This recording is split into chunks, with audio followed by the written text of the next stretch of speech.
everyone, what's going on? It's LJ and I'm back to do a vinyl update.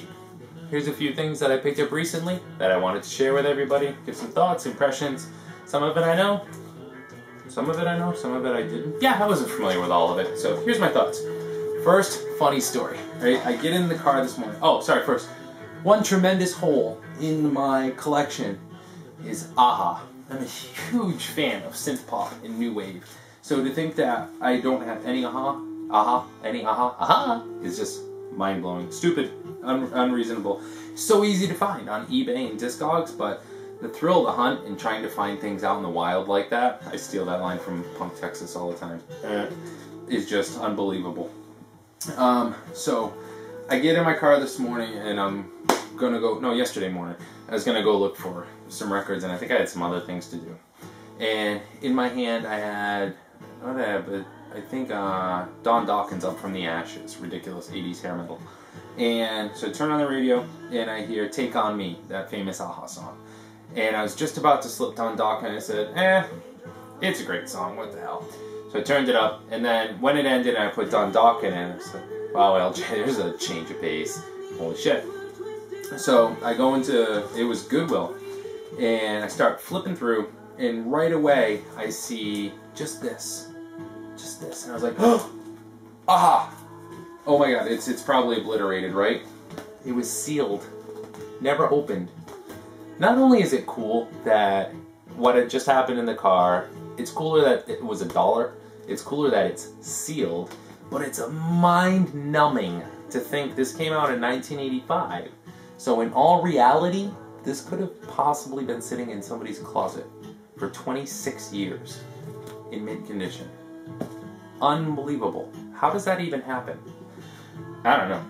And then it finds its way to Goodwill in a box, gets thrown around, and still maintains its shape. I was just stunned, thrilled, happy. I love a-ha. Morton Harkett has one of probably the most timeless voices. The guy just refuses to age. His last CD, Letters to Egypt, is just him solo. Unreal. Absolutely unreal. Anyone not familiar with Morton Harkett or a-ha, you have to be a little careful. They did shift periods a bit. But even they just put out a CD a couple of years back that sounds just like anything they've done in their heyday. So cool. So cool. Especially if you're me. Alright, thanks for hanging with me through that story. Second, find Young Cannibals, their debut LP. Absolutely fantastic. Ex-members of English Beat pick up Roland Gift as a vocalist. They actually put an ad on MTV for new vocalists. And this is far before She Drives Me Crazy. Much earlier than that. And a bit of a different sound for them, but still fantastic. Very R&B, big throwback. Great record. Gene Loves Jezebel, Immigrant, killer LP. If you dig new wave or post-punk, or Echo and the Bunnymen, something like that, you definitely dig Gene Loves Jezebel.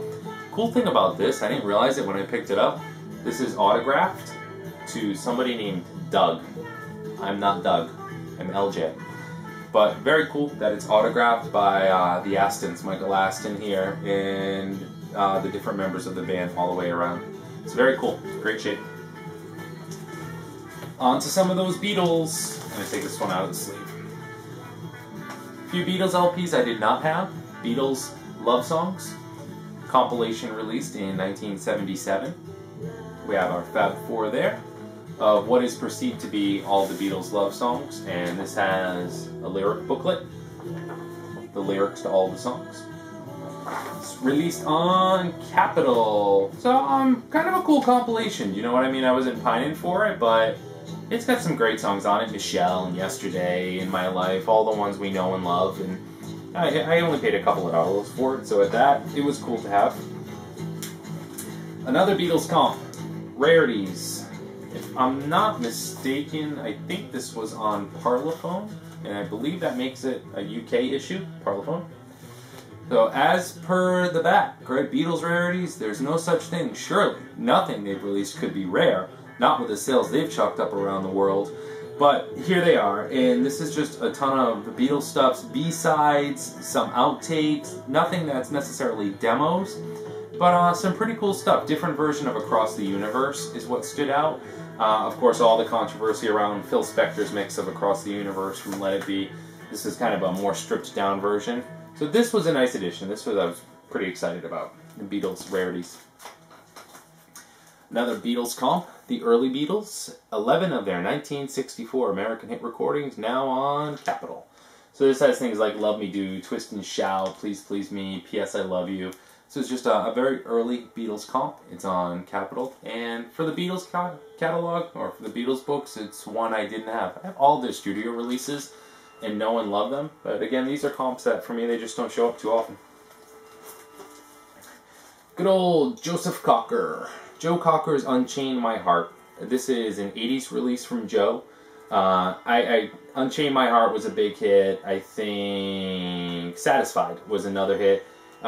Very talented groups of musicians here. This was produced, I believe, by Dan Hartman. I Can Dream About You, Dan Hartman. I remember the video for Unchain My Heart. So 80s goofy. Joe walks into a bar with these musicians and they tell the piano player, keep playing. And then Joe gets up and just starts belting it out. He looks like complete hell. Long, oversized trench coat, hasn't shaved in forever. Joe always looks like shit. But when he opens his mouth, man, it's just Blue-Eyed Soul all the way home. I don't even think his eyes are blue. They're not. Mine are. Cool LP. 2 to go. Rolling Stones, Tattoo You. This is one Stones LP I did not have. I have most of their stuff from 60s and 70s. This is 81, I believe. If I'm wrong, I'm wrong. Start Me Up was the big hit here. This is arranged into 2 sides, the rock side and the soul side. Soul side, definitely my favorite, which is side 2. Kind of a slower, more soulful tunes. It's not a bad LP. As far as I understand, this is all leftover material from earlier sessions, but they released an LP out of it. It's not bad. I don't think it's going to get a ton of play, to be completely honest with you, but damn the completest in me. And The Doors, Alive She Cried. I am a tremendously big Doors fan. I love The Doors. I got so into Jim Morrison in high school. My God, I thought I was him. Oh, there's a quick answer there too on the tidbits thread going around, right? I thought it was Jim Morrison in high school. Read the book, No One Here Gets Out Alive, the movie with Val Kilmer. I mean, just everything Jim Morrison. I wanted to be Jim Morrison so bad. But I had long blonde hair at the time, really long blonde hair, little headbanger, so I looked more like Sebastian Bach than Jim Morrison. Anyways, Gloria, Light My Fire, You Make Me Real. I've listened to it a bunch of times. It's fantastic. I love it. I haven't even done enough research to tell you where it was recorded, but I can tell you that if you do see it and you're into the Doors and you're into live records, it's a great one to get. Killer, killer record. Alright, everybody, thanks for hanging around. Thanks for sticking with me. Of course, I still have more stuff to go through, so I'll stick up some more vinyl updates soon. So many great threads and comments and videos being posted in the VC lately. It's just what a great time to be a member of the VC. Love all you guys. Take care and thanks for watching. Ciao.